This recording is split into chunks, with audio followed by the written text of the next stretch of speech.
environment.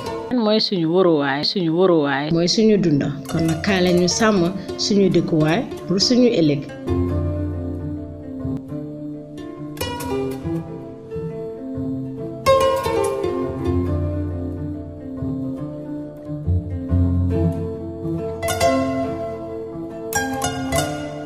Rainy season time, and we are here in Kitty Village, an other backward dump site right here in Kitty. About 100 meters behind my back, you can see a nursery school there, and here in Kitty is a dumping collection point for Birkama Area Council. So I'm going to talk to the natives of Kitty, and they will tell us the reason why this thing is happening here. Ramatullah Jalo saying welcome all to the environment program. Viewers, it's still the environment program on GRTS, and I am Ramatullah Jalo. Once again, we are here at the Tambana Compost Garden here in Kitty Village. As you can see, the environment is not beautiful to look at, but then we're going to talk to the officials we met here, and then they will tell us what it's all about. But before then, I have a lady here we found at the dumping site who is collecting iron tins. Some might call it armignon. So, Mari Musa, you told me, madam.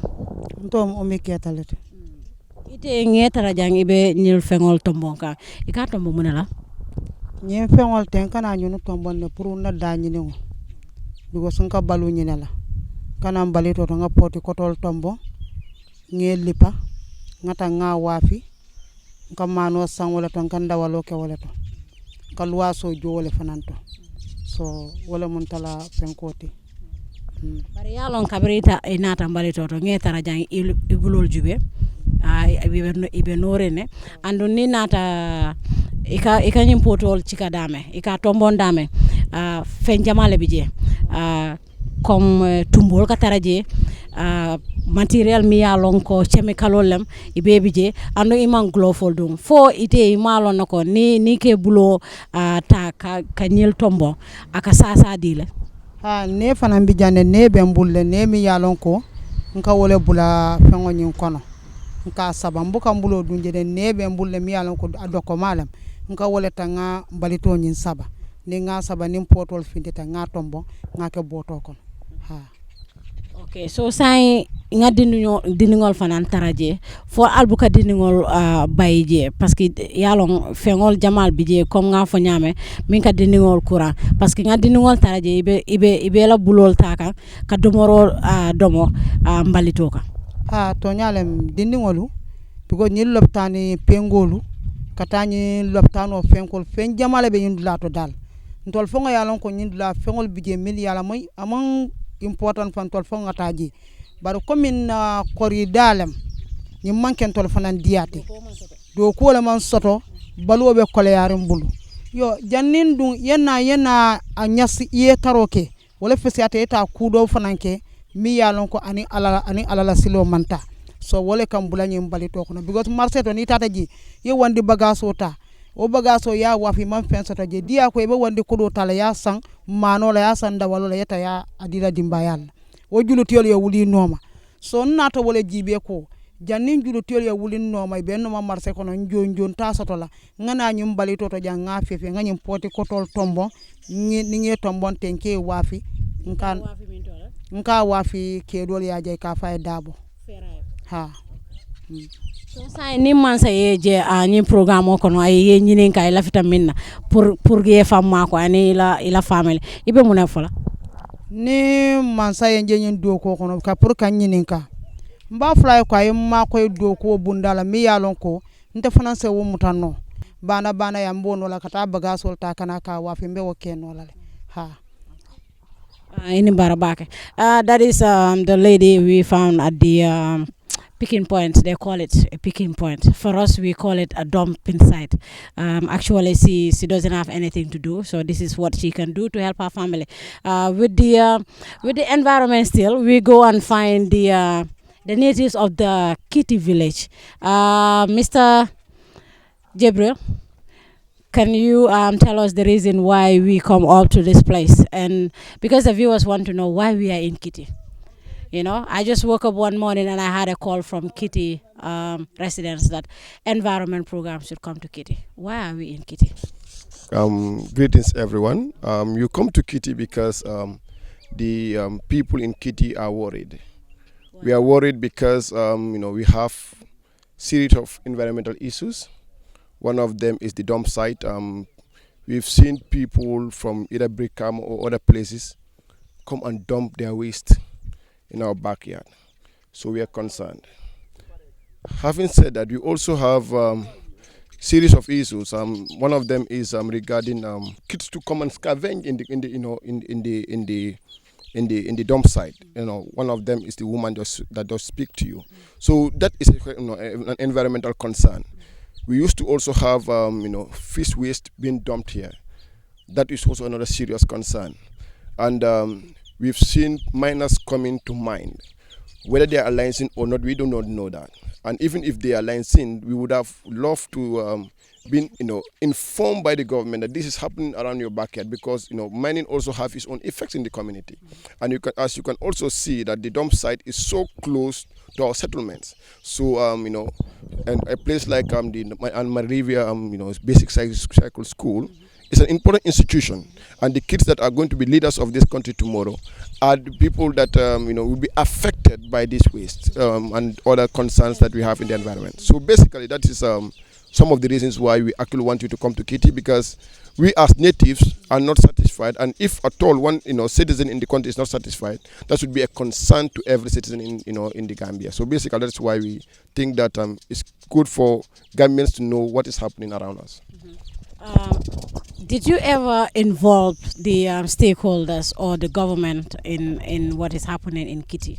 Let's say the Brikama Area Council for one, or maybe the Ministry of Environment or the Ministry of Land, or even deforestation is a problem here.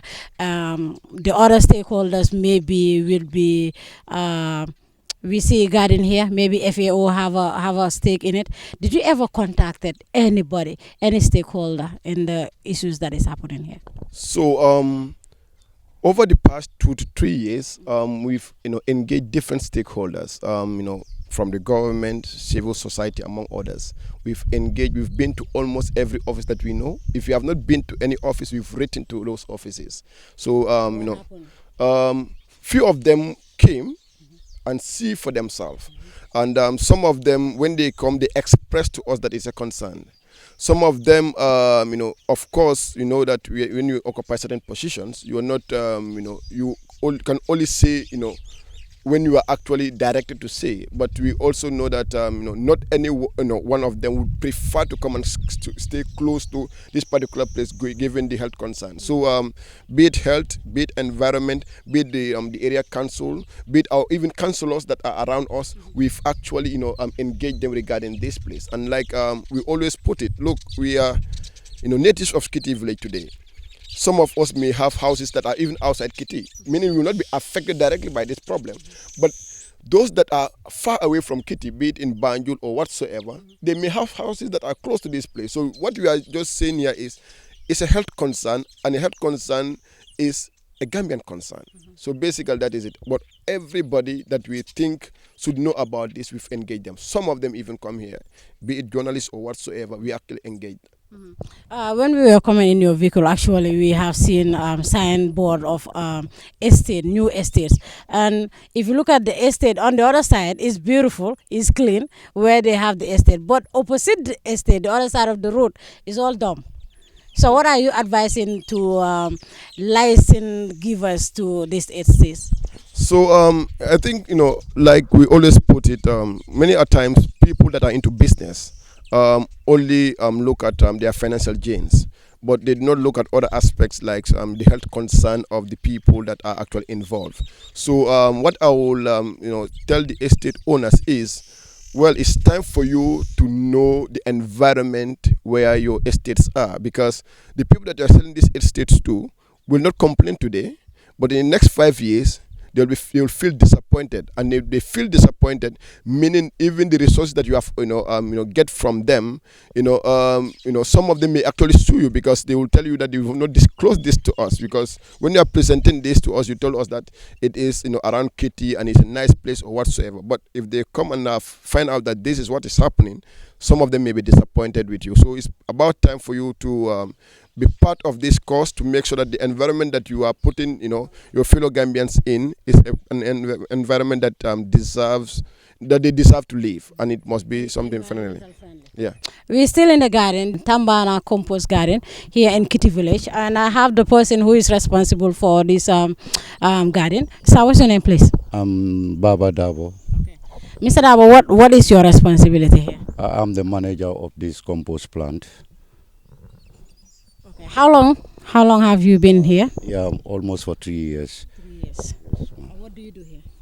I'm the manager of this compost plant. We do about compost. What do you compost? We do different material, that waste that we collect from different places in town and out of town, like peanut shell, sawdust, and brown leaves, and we have the chipsaw and the biological waste which we collect from the market, and the green cord that we collect from different compounds.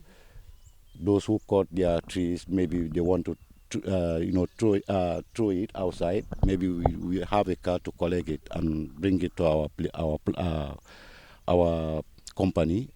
So these are the materials we use. Maybe for the 1 week, every Monday we have maybe a new pile that created and one is out, and we do turn 4, and maybe every Monday we do turn. We made one and take one out, and we turn 4. So this is the way we do our compost for every week. Yes. How do you decompose this waste that you bring? How do you mix it? We mix it. We do our mixing over there. We take peanut shell, sawdust, and this brown leaf. Each one maybe we do. Do you put chemicals in it or not? No, we use no chemical. Out of chemical. So we don't use. It's all organic. Organic, yeah. We use only organic materials. Yeah. Okay. So this the way we mix it. We do our mixing over there. After mixing, then we do a fresh pile. This is the start of a fresh pile every Monday. So it takes 1 week here. The second week, we turn it to the second position, whereby the second position will move again to the third position. There, maybe from there, it will spend 2 weeks. That's why the board is there for 2 weeks. Then it stays there for 2 weeks. After 2 weeks, we do turn again. Then from there, maybe we use the program for 3 months anyway. Then the compost will be out. Yes. So is it a Gambian company or a foreign company? No, this is a foreign company sponsored by the German. Yeah. Okay. Mbokk yi ñu ngi fii nii nga xam ne mooy Tambana Compost Garden bi nekk fii si Kitty boo leen seetloo programme bi ñu ngi am ay dafa mel ni comme Bakoteh Dumpsite beneen Bakoteh Dumpsite lay am fii Kitty ñu ne lu nekk lañ fa dee sànni waaye ñu gis ne ñii ñu ngi fii ñoom tamit ñu ngi def recycling ñu ne xaaral ñu dugaale foofu noonu yurnu boot parce que xam nga GRTS environment programme bi dafa ñëw rek pour ñu liggéey suñu dëkk bi moo tax ma am Mr Dabo waaw Mr Dabo lan ngeen de nekk di def fii ak lan moo tax ngeen a def lii compost la ñoo def lii pour dimbale béykat yi moo tax ñuy def compost because moo baax tamit pour suuf si so compost dafa dimbale suuf si daal dimbale sun crops yi tamit yu war a sax si suuf si waaye ni moo dimbale suuf si moo génn xam nga di chemical fertilizer bu ñoo use because bi soo gisee ñu ko liggéey pour mu mun a njëriñ suuf si for 3-4 years moo tax ñu jaamaan si des sponsor pour ñu mun a liggéey compost yi. soo ne sponsor dafa mel ni ñoom dañ ko ubbi may leen ko wala naka la demee. ñoom dañ ko ubbi rek may ñu ko pour ñu mun a dimbale suñu boppa moo tax ñu ñoo sponsor. yéen ay waa Kitty ngeen fii ngeen juddoo wala. non man am from Serekunda anyway Kanifing waaye liggéey bi moo tax ma ñëw fii waaw. yéen lan ngeen dee jaxase fii pour def compost bi ne. compost bi lu ñoo jaxase mooy peanut shell mooy xoliti gerte ak sawdust buñ dee jëlee si machine yi ok am nañ brown leaf yoo xam ne dañ ko dee sandi si yeneen kër yi moom la xob yi garab yi yooyu tamit dañ ko dee collecte si borom place yi ba pare am nañ place boo xam ne dañ dee jël jën bu xoliti jën daal xam nga boobu tamit bokk na si affaire yi ak xob yi tamit daal xob yu green yi moom tamit si la bokka because moom moo represent nitrogen ak kapenta yi tamit. ak kapenta waa sodos bi tamit dañ ko dee jëlaale indi ko fii moom lañ dee jaxase ak ndox waaye duñ dee use benn chemical waaw. waaw Mr Darboe waaye dañ ñëw ñu gis ne Kitty mbalit bi bari na torop ñu gis ne yow yéen si diggi mbalit bi def seen garden bi fii nii te gis nañ garden bi tamit am na ay lekka ay garab yéen naka ngeen dundee ak xeet bu bon bi ak safara beeg yi. xeet bi moom dañ koo muñ rek waaye everyday man sax dama ko dee complain si suma gaay because xeet bi yeneen saa su jógee daf ñu dee disturb ba dugga Kitty sax même out of Kitty même school bi sax bu nekk fii sax day complain waaye amul lu ñoo def because area council seen boppa sax ñoo dee sandi ak yeneen outsiders dañoo dee sandi fi mbalit bi ñun sax def ñoo di stop waaye naka la ñoo def amuñ pexe naka lañ ko stop foog ñu am dimbal si nguur gi ñu mun ñoo dimbale nag. yan façon yi dimbal ngeen soxla fu mu ne. mooy ne nguur gi rek war a utal gaay place boo xam ne dinañ war a sandi seen mbalit out of Kitty o place boo xam ne nit ñaa ngi faa dëkka because lii plan boo xam ne la mu dafa war a dimbale réew bi xam nga so suñu war a am jafe-jafe si xeet bi ak yeneen yi dañoo muñ rek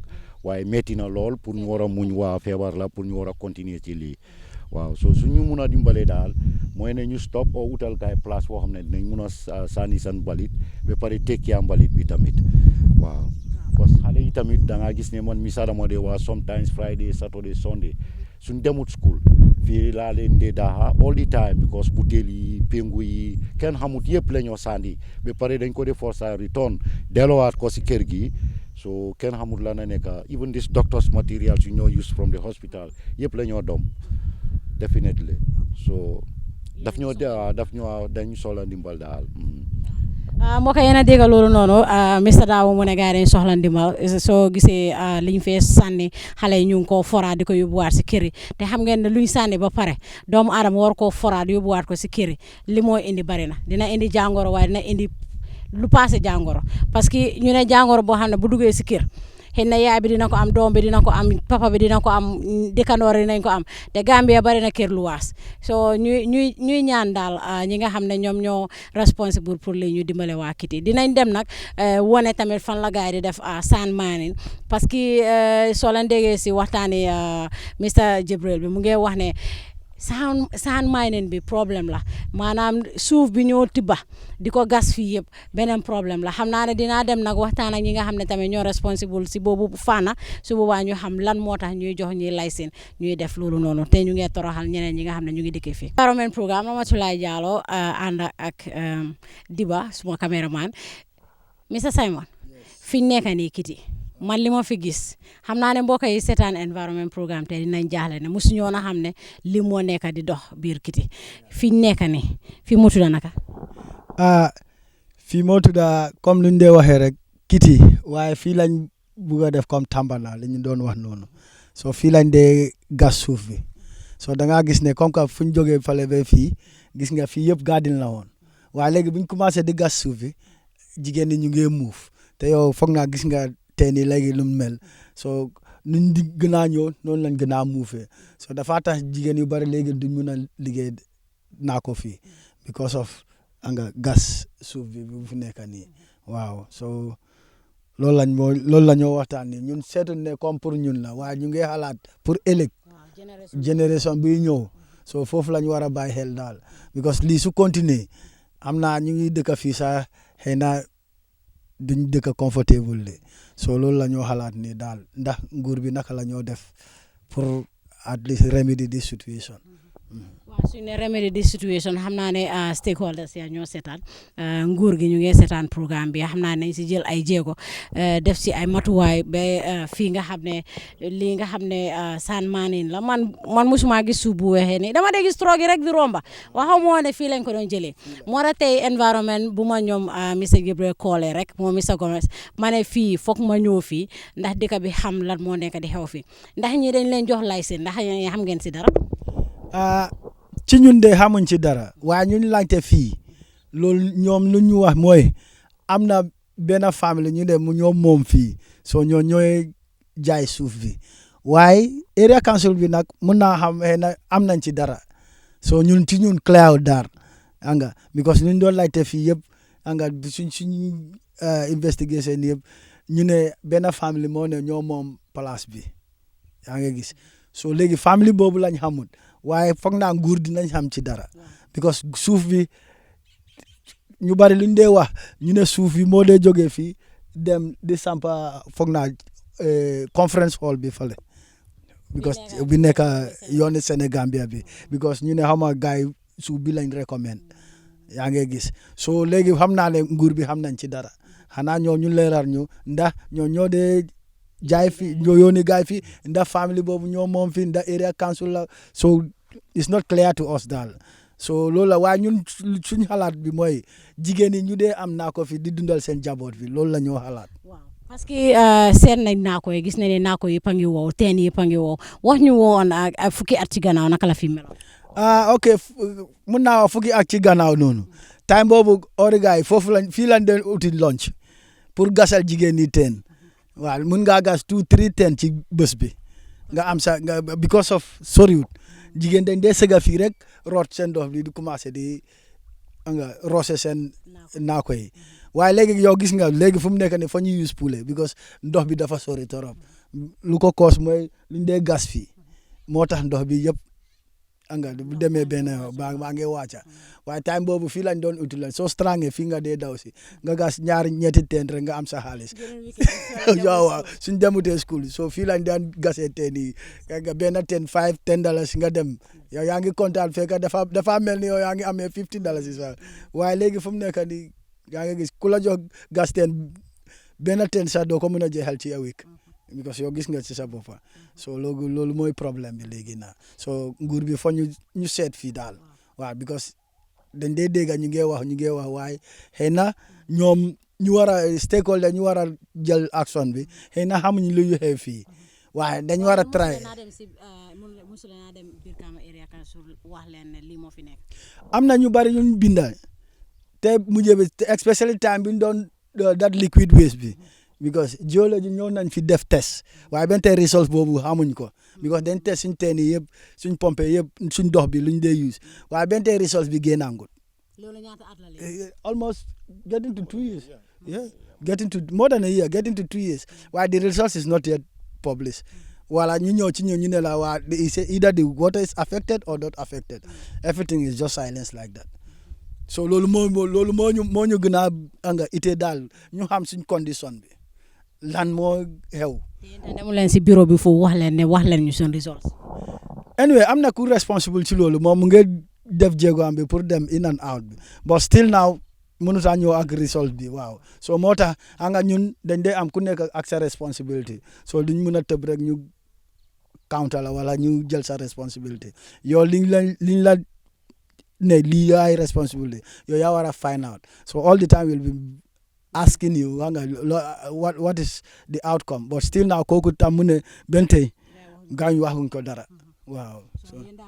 si dialogue boobu ngeen nekk Mr Gabriel ngaloon na ko bani mandingol fana lafita lon na mune GRTS environment team wo native kiti ine summarize kabiri mol nata jang nga fengol jemi yalon ko tonya nga tonya fo ñoye ama ñiña ibe mune yamar la mol mi yalon ko ka responsibility ta ando ibuka mol makoy toñalem te ɗum ɓe contant nanum bake ni nga musol fongo tara jang because tul kana jam bakele andu nin musol ñing kacata ni te fongo ya moy itri min fo fongo be ni o toralale because tul ka fumole ko ila dinni ngol lonci ka ñini janneto ila family fana muna fana min na fana ka soda janneto so ni ñimbe kala jang anno musol ñi ko yaji jamin bi imu moti jang so ko munto ko itol ga domani ngom min soto ita soto no la sañ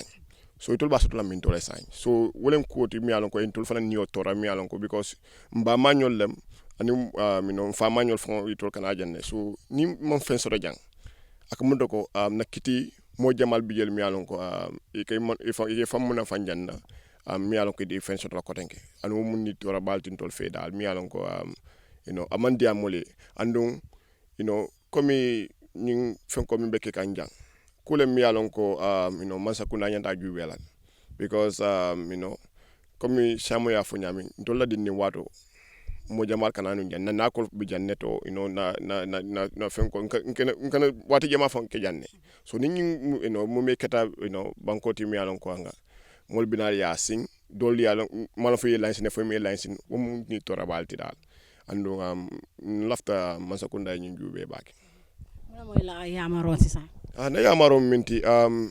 mbedwa la momo be authority to ay nyi quota as an emergency issue dal pour yo kuke mi alon ko nga hani ma jube ntol mi be diamu kam fi way musol mi alon ko nga nyande family banu nyande family mun fanna ma ko mondo ko instead of creating employment so we are having a negative employment because ni mo fenso jang ibra ni la ni ma so no ba ni la dam wo mum kuute mi alon ka be masakona fon badandi la baki dal so mbe ya mar la dal e ñing ko jube ya jube fane be ñing mol mi alon ko be jam ma fon especially musol min be ñing ke fon ke la fon so jang yi ma koy dal wow ke fong ma koy mol be lafta wala to take ownership is most important thing mbokay environment programme tay day ñew kiti rek pour wone li nga xamne mo nekk di dox fi so la xolé suma gannaaw suñ gannaaw fi di ngay gis ne ñu ngi gas fi yépp dégala conference hall bobu non suñ ko bilé ba paré njëriñ la pour Gambia fi be ay xeyna ay 200 years ci kanam wante tamit foog naa ne yéenay dañ ko war a xoolaat bu baax ñu seet ñii balaa ñu doon def lii ndax ñëw nañ si kiti mag ñi fi nekk kilifa yi fi nekk ñu waxtaan ak ñoom gis ngeen suñu yaay yi fu mu nekk ni dañ abandon seen garden yi yëpp parce que ndox amatut teen bi nga xam ne dañ daan siga rek nga ca léegi dangaa dem ba ay 6 feet ëpp na loolu sax ay 200 ci biir balaa nga mun a am ndox te loolu nekk na lu daw yaram parce que garden boobu noonu mooy tax ñu am lekk suñ taabuli te loolu su muntee am dafa daw yaram kon nag ñuy dégloo xel rek parce que programme bi day ñëw rek pour aider pour stakeholders yi xam ne yéen yaa ngay xaw du ñàkk sax ñoom xamuñ si dara waaye suñ leen ko wonee ñoom dinañ si mun a jël ay jéego seen xarit la seen doomi day Ramatulaye Jallow dinañ demaat nag waxtaan ak ñi nga xam ne ñoom ñooy nguur gi pour ñu wax ñu lan moo xew fii dinaa dem Brikama Area Council dinaa dem Lands dinaa dem fu nekk buñ ma ubbilee seen office rek dinañ dem waxtaan ak ñoom tam ñu xam lan moo nekk di xew fii di leen jaajëfal bu baax a baax a baax a baax di jaajëfal suma caméraman bi Diba di ko wane jërë ngeen jëf